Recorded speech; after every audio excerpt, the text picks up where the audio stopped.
Hello दोस्तों, welcome study में आप लोगों का स्वागत है। अभी हम बात करने जा रहे हैं सीटेट की ईवीएस जो एनसीईआरटी की क्लास 3rd, 4th और 5th की नोट्स हैं। यह नोट्स हैंड रिटन नोट्स हैं जो आपके एग्ज़ाम के दृष्टिकोण से बनाया गया है। तो चलिए अभी सेशन कंप्लीट करते हैं। हम लोग सेशन में 1 बाय 1 लाइन सभी कंप्लीट करेंगे क्योंकि यह वन लाइनर इम्पोर्टेंट पॉइंट है और ये जितने भी पॉइंट आप बारी बारी से वो कवर कर लें और एक नोट्स प्रॉपर बना लें तो आपको ईवीएस में एक भी क्वेश्चन इससे बाहर नहीं आएगी। चलिए हम लोग स्टार्ट करते हैं। फर्स्ट पॉइंट है ये नेशनल पार्क ये दोनों नेशनल पार्क का अक्सर एग्जाम में जिक्र किया गया है। पहला है जिम कॉर्बेट नेशनल पार्क जो उत्तराखंड में है। उसके बाद है घाना नेशनल पार्क कहाँ पर है? राजस्थान के भरतपुर में है। तो नेशनल पार्क में क्या होता है तो शिकार करना मना होता है, इसमें आप शिकार नहीं कर सकते हैं। वैसे भी कोई जानवर को मारना अपराध है तो आप शिकार वहाँ नहीं कर सकते, लेकिन नेशनल पार्क में क्या होता है जितने भी जीव जंतु को संरक्षण किया जाता है। फिर नेक्स्ट पॉइंट है कालबेलिया। क्या है? कालबेलिया यह एक सपेरों की जाति है, अक्सर एग्जाम में आती है। जो कालबेलिया क्या है तो सपेरों की जाति है। सपेरा क्या करता है तो अपनी आजीविका चलाने के लिए सांपों को पकड़ता है। नेक्स्ट पॉइंट है नांगोफन। यह क्या है? एक रंगोली है। यह सौराष्ट्र, गुजरात और दक्षिण भारत में प्रयोग की जाती है। नेक्स्ट पॉइंट है आपका भारत में पाई जाने वाली सभी सांपों में 4 प्रकार के ही जहरीले सांप होते हैं। इसका मतलब हुआ भारत में जितने भी प्रकार के सांप होते हैं वो सभी जहरीले नहीं होते हैं। केवल और केवल 4 प्रकार के जो सांप भारत में पाया जाता है वही जहरीले होते हैं। तो देखिए, फर्स्ट है नाग, दूसरा है करेत, तीसरा है दुबैया और चौथा है अफाई। ये 4 ही प्रकार के ही सांप होते हैं जो जहरीले होते हैं। सांप के जो है होते हैं 2 दांत होते हैं, इन्हीं के द्वारा वह जहर शरीर में जाता है।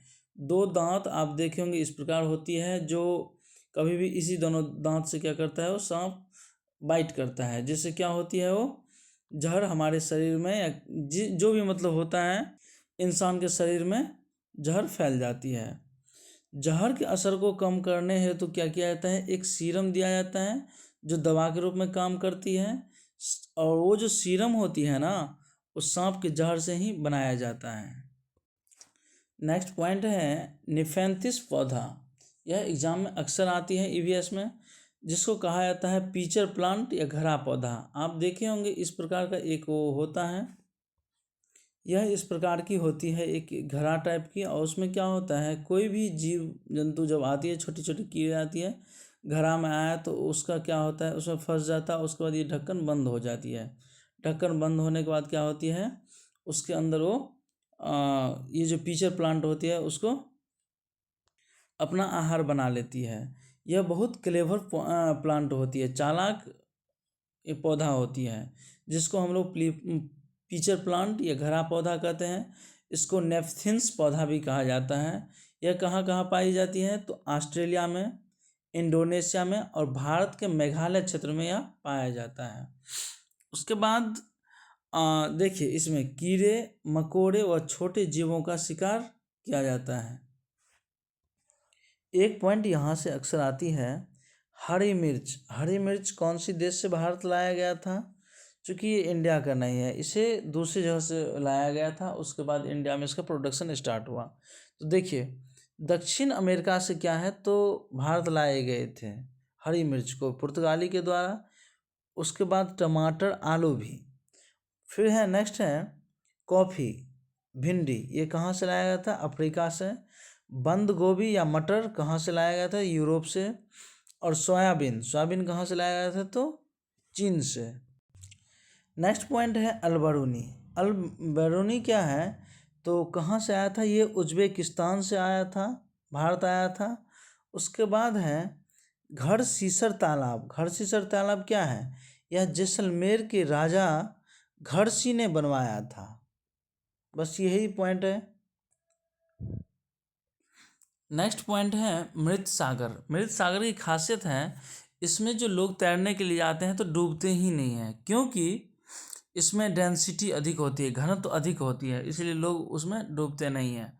देखिए दुनिया का सबसे नमकीन सागर क्या है, तो दुनिया के सबसे नमकीन सागर कौन सी सागर है, मृत सागर। इसमें क्या है, 1 लीटर में 300 ग्राम नमक होती है। नेक्स्ट पॉइंट है सिनकोना। कौन सी पॉइंट है, सिनकोना, जो पेड़ की छाल से बनाया जाता है। किसकी छाल से, पेड़ की छाल से। और मलेरिया की दवाई बनाई जाती है, पेड़ की छाल से बनाया जाता है, लेकिन किस चीज़ के लिए, तो मलेरिया की दवाई के लिए। किसका पेड़ रहता है, तो सिनकोना की पेड़। नेक्स्ट पॉइंट है अनीमिया। अनीमिया जो है हीमोग्लोबिन आयरन की कमी से होता है। हीमोग्लोबिन आयरन कमी से क्या होता है, अनीमिया होती है।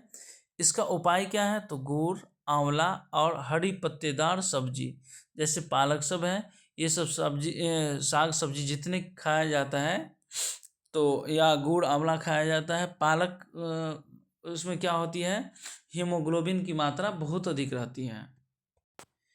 नेक्स्ट पॉइंट है रोनाल्डो रोस। रोनाल्डो रोस कौन थे, तो यह एक वैज्ञानिक थे, क्योंकि भारतीय मूल के जो है ना ये थे, और इन्होंने सबसे पहले बताए थे जो मच्छर के द्वारा ही मलेरिया फैलता है। तो आपको जो क्वेश्चन आएगा रोनाल्डो रोस, तो उसमें एक ही क्वेश्चन आएगा, मलेरिया कैसे फैलते हैं, तो मच्छर के द्वारा फैलते हैं। किसने बताया था, तो रोनाल्डो रोस। उसके बाद है मिजोरम। मिजोरम में कौन सी भाषा बोली जाती है, तो मिजो। रैपलिंग, वो क्या होता है, पहाड़ से उतरना। नेक्स्ट पॉइंट है हिमालय। इसमें क्या है, तो हिमालय के माउंट एवरेस्ट पर चढ़ने वाली पहली महिला कौन थी, बछेंद्री पाल थी। बछेंद्री पाल, उसके बाद यह संसार की 5वीं महिला थी। संसार की कौन सी महिला थी, तो 5वीं महिला जिन्होंने माउंट एवरेस्ट पर चढ़ा था। उसके बाद है गढ़वाल के नाकुरी गांव में की रहने वाली है, और है 23 मई 1984। कब है, 23 मई 1984 के दिन 1:07 पर चढ़ी थी। कौन चढ़ी थी, बछेंद्री पाल, जिसकी हाइट है माउंट एवरेस्ट की 8,900। माउंट एवरेस्ट का नेपाली भाषा में उसका नाम क्या है पता है, तो सागरमाथा। तो पूछा जाएगा जो माउंट एवरेस्ट का नेपाली नाम क्या है, तो सागरमाथा। नेक्स्ट पॉइंट है गोलकोंडा। गोलकोंडा में 1518 से 1687 तक कुतुब शाही सुल्तानों ने इस पर राज किया था। नेक्स्ट पॉइंट है नील आर्मस्ट्रॉन्ग। चांद पर पहुंचने वाले पहले व्यक्ति थे। चांद पर पहुंचने वाले पहले व्यक्ति कौन थे, नील आर्मस्ट्रॉन्ग। कौन सी ईस्वी में, तो सन 1969। नेक्स्ट क्वेश्चन है मुंबई से दिल्ली की दूरी कितनी है, तो 1400 किलोमीटर है। मुंबई से दिल्ली की दूरी 1400 किलोमीटर है। इसी तरह ईवीएस के बेस्ट से बेस्ट हैंडरिटन नोट्स जो एनसीईआरटी का समरी से लिया गया है, तो इसी प्रकार सभी नोट्स प्राप्त करने के लिए हमारे चैनल को जरूर सब्सक्राइब करें, जिससे आपकी तैयारी और बेहतरीन हो सके।